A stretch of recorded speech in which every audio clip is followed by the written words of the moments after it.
أعوذ بالله من الشيطان الرجيم. بسم الله الرحمن الرحيم. يسألونك عن الخمر والميسر قل فيهما إثم كبير ومنافع للناس وإثمهما أكبر من نفعهما ويسألونك ماذا ينفقون قل العفو كذلك يبين الله لكم الآيات لعلكم تتفكرون الدنیا والآخرہ. اللہ تعالیٰ کا ارشاد ہے کہ لوگ آپ سے شراب اور جوئے کے بارے میں پوچھتے ہیں،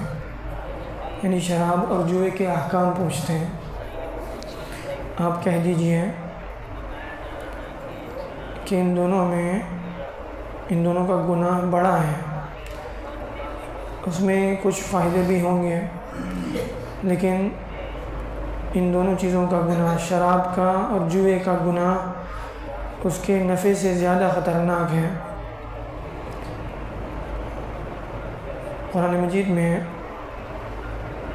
اللہ کے احکامات بتدریج نازل ہوئے. سب سے پہلے مرحلے میں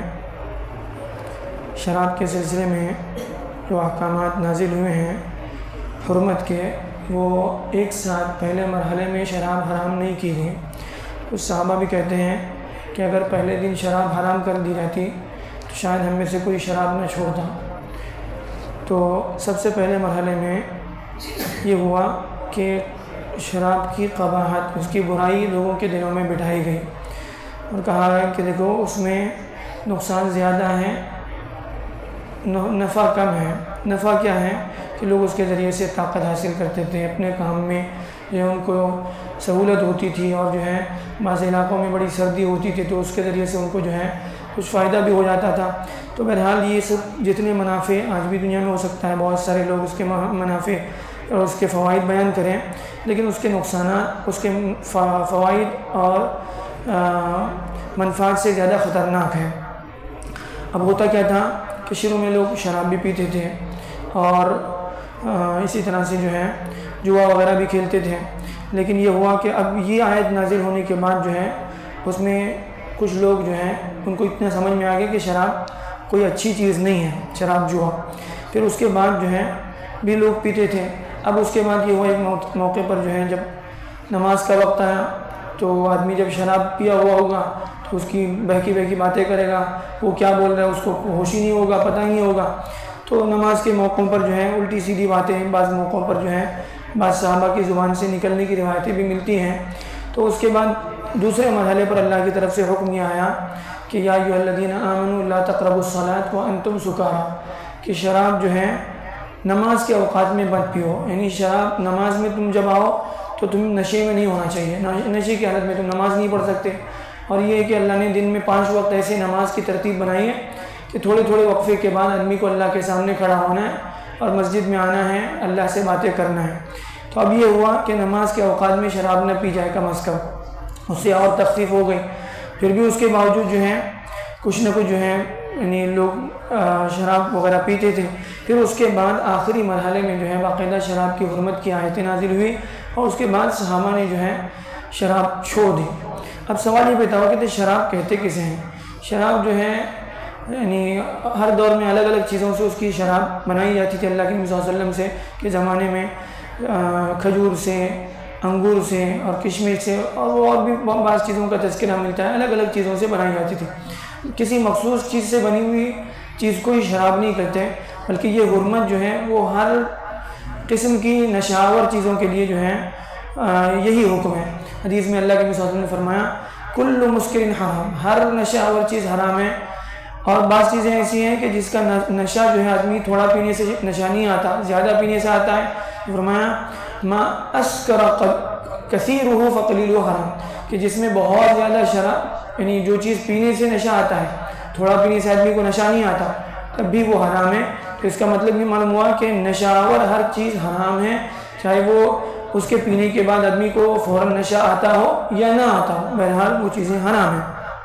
اور ایک جو ہے بہت اہم مسئلہ جو اس آیت سے اور اس پورے پس منظر سے ہمیں سمجھ میں آتا ہے کہ اللہ تعالیٰ نے جو یعنی انسان کے اندر بہت ساری برائیاں ہوتی ہیں، تو اصل جو